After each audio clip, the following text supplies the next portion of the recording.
I'm going to start out where I finished last time, with this quote from George Carlin. The larger the group, the more toxic.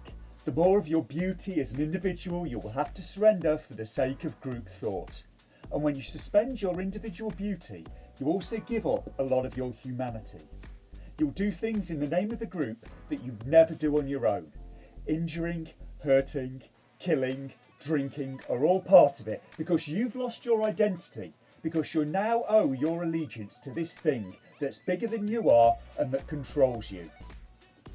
So after being asked under a previous video to show examples of various creators I named using bad arguments, ad hominems, guilt by association and smears, and this came after a video that I made noting that members of these creators' audiences would come to my channel and do what these creators from the channels they watch do.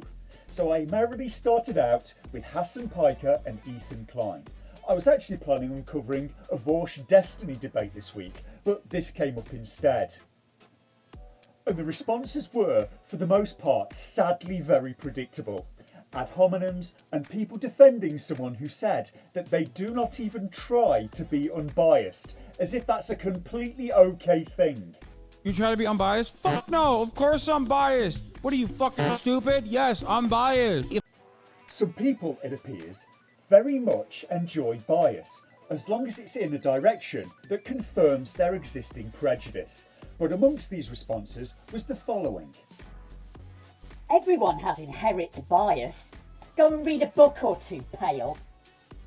That was go and read a book or two, pale. And I don't see any other way of reading that other than as a direct reference to my skin colour. And when I called this out as racist, another commenter came along to tell me to go and cry in a corner about it.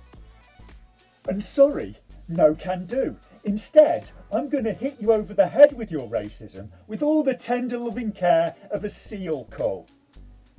And these are people that by appearances seem to consider themselves to be progressives. And this is a blast from the past, right back to the mists of my first ever video. Sadly, what these people seem to be progressing towards is racism. So where could these individuals be getting their ideas from?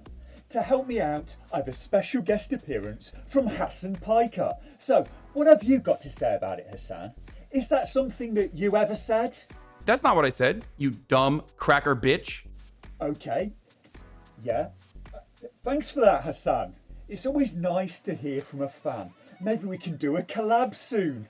So, a lot of people are angry because I don't like a creator that they like, and they think my political positions don't match theirs. They think that I'm not on their side. So I have to break it to you. If your position as an individual, when confronted with a perspective that you don't like, is to default to racism, then yes, you're right. I'm not on your side. And again, this does not, I hope, apply to all of you in Hasan's fan base. And I do not hold you collectively responsible for any of those sorts of comments. Because I do not believe in guilt by association or see the world as collectives. I think that's fundamentally unjust precisely because it holds people as guilty or responsible for acts that they didn't personally do. I also had the same commenter come back trying to defend Hasan's use of the word cracker. It was Dalton Jones again, the go and cry in a corner guy. He said, Cracker literally refers to the cracking of a whip, you idiot. Even if you try to consider something that is actually racist against white people, you end up needing to default to the history that white people were the ones cracking the whip.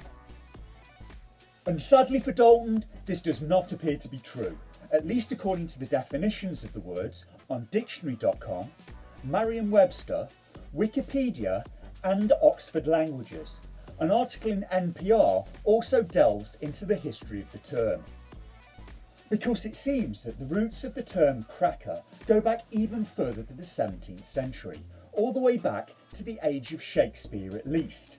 It seems to have been, at the time, a common insult for an obnoxious bloviator, someone who talked too much, including this line from The Life and Death of King John. What cracker is this saying that deafs our ears with this abundance of superfluous breath? The term cracker has a different meaning in the UK, but it seems to derive from the Irish word crack and was applied to poor white Irish people in the UK. And even when Irish people fled Ireland for a mix of reasons, including their treatment by the British government and the famine, the disparaging term followed them across the Atlantic Ocean. They were thought by local officials to be unruly and ill-mannered. According to NPR, in official documents, the governor of Florida said, "We don't know what to do with these crackers. We tell them to settle this area and they don't. We tell them not to settle this area and they do. They live off the land, they were rogues." So using the term cracker is an attack on people's skin colour, race and relative economic poverty, which all in all are quite odd things to do for someone that seems to want to cast themselves as an anti-racist progressive. The idea that it's fine to be racist to white people because of a history of slavery is also a difficult one to swallow from a historical perspective, and especially from a network called the Young Turks. The Ottoman Empire were notorious slavers. Slavery in the Ottoman Empire was a lawful institution and a significant part of the Ottoman Empire's economy and traditional society. It was not abolished until 1924. So if we're going to go there, it's going to be okay to be racially abusive to a lot of people. Most of the population of Earth, in fact. So committed is Hasan Piker to the cause of propaganda that you can tune in to one of his shows on the Young Turks network, a show called, let me see now, Agitprop. If you're not familiar with the term, Agitprop stands for agitation propaganda. Agitprop refers to an intentional, vigorous promulgation of originally communist ideas, the term itself originating in Soviet Russia. It's like I said several videos ago, some people like propaganda so much that they seek it out and subscribe to it. They even pay for it. His show has the following description. Amplify the anti-capitalist message with Hasan Piker on Agitprop, a new special series on TYT. Join Hasan on deep dives into post-capitalist ideas no other show dares to go. Agitprop will feature interviews with leftist thinkers like Mehdi Hasan and Michael Brooks, as well as a debate with Cenk, who defends capitalism. Help us continue to make episodes by becoming a TYT member to show your support for Agitprop's message. Leftist thinkers like Mehdi Hasan, huh? Now he's someone from my neck of the woods, but I'm not sure leftist thinker is quite how I'd describe him, because there's some old recordings of good old Mehdi that he's since tried to disavow, where he had some very strong things to say about atheists and non-Muslims, likening them to cattle, and also had some things to say about homosexuals. I'll leave a link to that below, because if I post what he said, I'll likely get a strike from YouTube. Talking about old videos that people will probably never live down, Ethan Klein and an old video reportedly of his, link below. I'd like to have more context on this one, but sadly it seems to have mostly been disappeared from off of the internet. But anyway, back to Agitprop. There seems something uniquely perverse about capitalising and deriving profit from selling communist propaganda. All in all, this has all the genuine communist authenticity of selling Che Guevara t-shirts for £13 including postage and packing. Now by all means correct me if I'm wrong, but if this communist utopia is something that you really believe in, shouldn't you be giving away the t-shirts to anyone that needs one?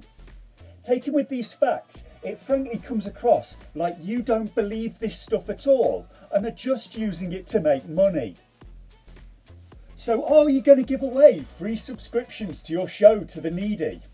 No? Donate profit to the poor and hungry? No? You're just going to keep the money and spend it on a mansion and a sports car? I see. Well, I admire your commitment to real-world communism instead of the fantasy one, because that tends to be the way communism works out in the real world. When Fidel Castro died, the average wage in Cuba was around $20 a month, and people were lucky if they could afford a shack. So the communist dictator died with a personal fortune estimated at $900 million and multiple mansions.